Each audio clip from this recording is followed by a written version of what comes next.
Massachusetts. Ms. Pressley is recognized for 5 minutes. Thank you to our witnesses for joining us today. There's so much excitement around digital assets, especially cryptocurrency, understandably so.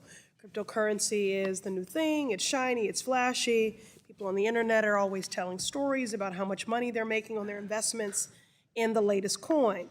But the stories that stick with me the most are not on social media posts. They're the ones that I hear in community or that come to my office as casework, like the college student whose digital wallet was drained and they don't know who to turn to for help, or the elder who lost everything when responding to text messages from a number that was pretending to be their grandchild in order to set up a crypto access account. These stories and many more are the heartbreaking reality of crypto scams, and I believe we all, government and industry, should do everything we can to stop them. Mr. Kim, you are the president and acting CEO of Crypto Council for Innovation. Do you think it is important for government to play a role in reducing scamming and fraudulent activity through cryptocurrency? Thank you very much for your question, Congresswoman. As a general matter, it's extremely important for any counter-illicit activity to be stopped, and CCI is committed to coming up with policy solutions. My opinion is that the best way to accomplish this is through a comprehensive federal framework for both market structure and payment stablecoins to make sure there are consumer disclosures, that there are consumer protection standards, and all of this information can help prevent scam. At CCI, we run different types of educational aware campaigns with our members to make sure these types of scams do not come to be.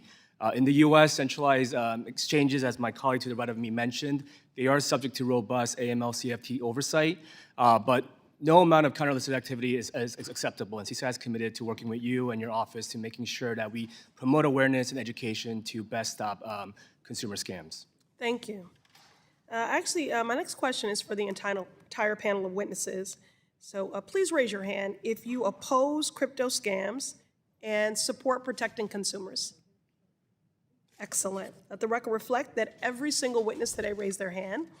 I'm glad we can all agree on that, but it's not enough to simply talk about it. We need to be about it. And that's why I want to bring attention to the Consumer Financial Protection Bureau. This small but mighty government agency is one of the top watchdogs fighting hard for working class people and their bank accounts. And that's precisely the reason Elon Musk is trying to kill it. If you're not familiar, the CFPB has put $21 billion, that's with a B, dollars back in people's pockets. And when it comes to digital assets, CFPB collected data from consumers and found that 40% of crypto asset complaints were about fraud and scams. They then use that information to develop resources for consumers and prioritize regulations for crypto firms to reduce predatory behavior. But the agency is now under attack. Elon Musk and his so-called DOGE bros have kicked out the employees, locked the door, and stopped all the work from continuing. They did it with the blessing of our scammer and harmer-in-chief, Donald Trump. Earlier this year, Trump launched his own cryptocurrency meme coin. He promoted it on social media and people invested in it, but then it quickly lost value, roughly 40%, when Trump insiders pulled their money for a profit, resulting in working class people stuck with the losses. It was a scam. So let's be clear. On one hand, Donald Trump will steal from people through a crypto scam. On the other hand, the hard-working staff at CFPB will fight to get people their money back. And that's why we need this essential agency to be reopened to finish its necessary work. Mr. Massad, the Consumer Protection Financial Bureau, before it was attacked by Elon Musk and DOGE, proposed that crypto payments are subject to the Electronic Fund Transfer Act. Why do you think that is important?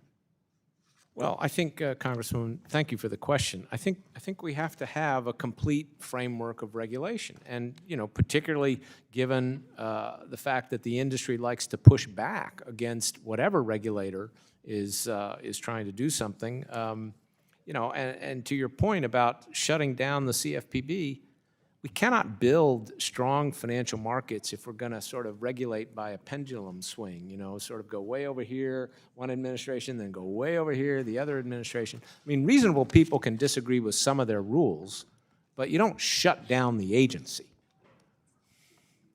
Thank you. I yield back. The